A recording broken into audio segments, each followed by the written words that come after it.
नमस्ते बच्चों। आज हम पढ़ने वाले हैं कक्षा 10 की बहुत ही प्यारी और प्रेरणा देने वाली कविता आत्मत्राण। आत्मत्राण का अर्थ होता है खुद की रक्षा करना या भय या डर से मुक्ति पाना। विपदाओं से मुझे बचाओ, यह मेरी प्रार्थना नहीं। विपदा मतलब संकट। बच्चों, ज़रा सोचो, ज़्यादातर लोग भगवान से क्या मांगते हैं? उनके जीवन में मुसीबत आए ही नहीं। लेकिन यहाँ कवि क्या कह रहे हैं? वे भगवान से यह कह रहे हैं कि यह मेरी प्रार्थना नहीं है कि भगवान मुझे हर मुसीबत से, हर विपदा से बचा ले। केवल इतना हो करुणामय, कभी न विपदा में पाऊं भय। करुणामय भगवान को कहा है। अब मैं आपसे पूछती हूँ कि अगर किसी के जीवन में समस्या रहे लेकिन हमें डर न लगे तो कैसा लगेगा? कवि भी यही चाहते हैं। वे कहते हैं, हे दयालु प्रभु, बस इतना कीजिए कि जब विपदा या मुसीबत आए तब मैं डरूं नहीं। भय मतलब डरना।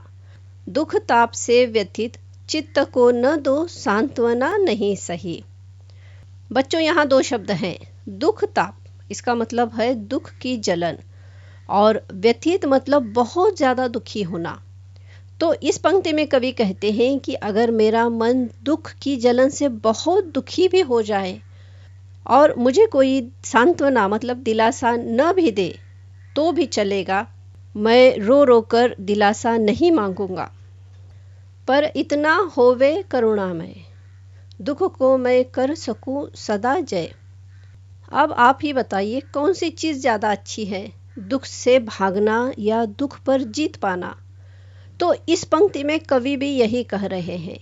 वे कहते हैं कि हे प्रभु करुणामय, मुझे इतनी ताकत दे दो, इतनी शक्ति दे दो कि मैं हर दुख को सदा कर सकूं जय, मतलब हर दुख पर जीत हासिल कर सकूं। मैं कभी दुख से डरूं नहीं और हारूं नहीं। कोई कहीं सहायक न मिले, सहायक मतलब मदद करने वाला, तो अपना बल पौरुष न हिले। कवि भगवान से यह प्रार्थना कर रहे हैं कि अगर मुझे कभी भी किसी की मदद नहीं मिलती है तो भी मेरा अपना बल मतलब ताकत और पौरुष मतलब साहस, बहादुरी कभी भी डगमगाए नहीं। न हिले मतलब न डगमगाए। हानि उठानी पड़े जगत में, लाभ अगर वंचना रही। हानि मतलब नुकसान और लाभ मतलब फ़ायदा। कवि कहते हैं कि अगर दुनिया में मुझे हानि या नुकसान उठाना पड़े और लाभ या फ़ायदा न हो, मैं उससे वंचित रहूं मतलब दूर रहूं, मुझे नहीं मिले, तब भी क्या? तो भी मन में ना मानूं क्षय। तब भी मन की ताकत या मन का हौसला कम नहीं होने दूंगा।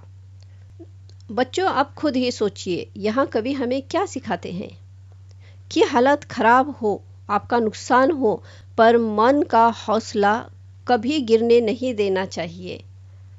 अब हम देखते हैं कि दूसरे अंतरे में कवि क्या कहते हैं।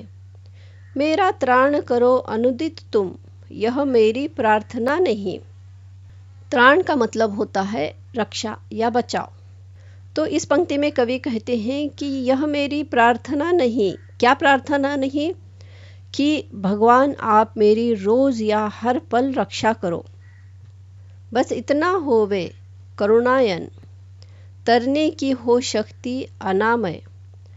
वे आगे कहते हैं कि हे दयालु प्रभु, बस मुझे इतनी शक्ति या इतनी ताकत दे दो कि मैं खुद ही मुसीबतों के सागर तर कर सकूं।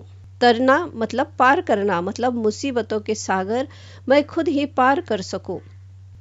अनामय का मतलब होता है बिना अंदर की तकलीफ। मेरा भार अगर लघु करके न दो सांत्वना नहीं सही। कवि कहते हैं कि आप मेरा भार मतलब बोझा, अगर लघु करके, लघु मतलब हल्का करना, कम करना, हल्का भी न करो, मेरी परेशानियों को कम भी न करो, और मुझे ज़्यादा सांत्वना मतलब तसल्ली देना या ढाढ़स बंधाना, सांत्वना भी न दो, तसल्ली भी न दो, तो भी मुझे मंजूर है। केवल इतना रखना अनुनय, वहन कर सकूं इसको निर्भय। अनुनय का मतलब होता है विनती या प्रार्थना। और वहन का मतलब होता है उठाना या सहना, और निर्भय मतलब बिना डरे। तो कवि कहते हैं, मेरी बस इतनी प्रार्थना मान लो कि मुझे इतनी हिम्मत दे दो कि मैं अपने बोझ को बिना डरे निर्भय बने उठा सकूं। नतशीर होकर सुख के दिन में, तव मुख पहचानूं छिन छिन में। नतशीर का मतलब होता है सिर झुकाकर या विनम्र होकर, और छिन छिन का मतलब होता है हर पल। तो कवि कहते हैं, जब मेरे जीवन में सुख के दिन हो तब भी मैं सिर झुकाकर रहूं, मतलब मैं विनम्र रहूं, पोलाइट रहूं। तब मुख पहचानूं छिन छिन, मतलब हर पल मैं आपको पहचानूं, मतलब अच्छे दिनों में भी भगवान को याद करूं। दुख रात्रि में करे वंचना मेरी, जिस दिन निखिल मही। यहाँ दुख रात्रि का मतलब होता है बहुत दुख भरा समय, मतलब बहुत ज़्यादा तकलीफ वाला समय। और निखिल मही मतलब पूरा संसार, सारी धरती। तो इस पंक्ति में कवि कहते हैं कि अगर उनके जीवन में ऐसा दुख भरा समय, दुख रात्रि मतलब दुख भरा समय आता है कि इस पूरे धरती पर, निखिलमयी धरती पर सभी उनकी वंचना मतलब उनका साथ छोड़ दे, उस दिन ऐसा हो करुणामय, तुम पर करूं नहीं कुछ संशय। तो कवि कहता है कि अगर ऐसा समय भी आता है कि सब मेरा साथ छोड़ दे, तो भी हे करुणामय प्रभु, मेरे मन में तुम्हारे लिए जरा भी संशय, संशय मतलब संदेह, शक न आए, मतलब मुझे इतनी अंदरूनी ताकत दे दो, हिम्मत दे दो।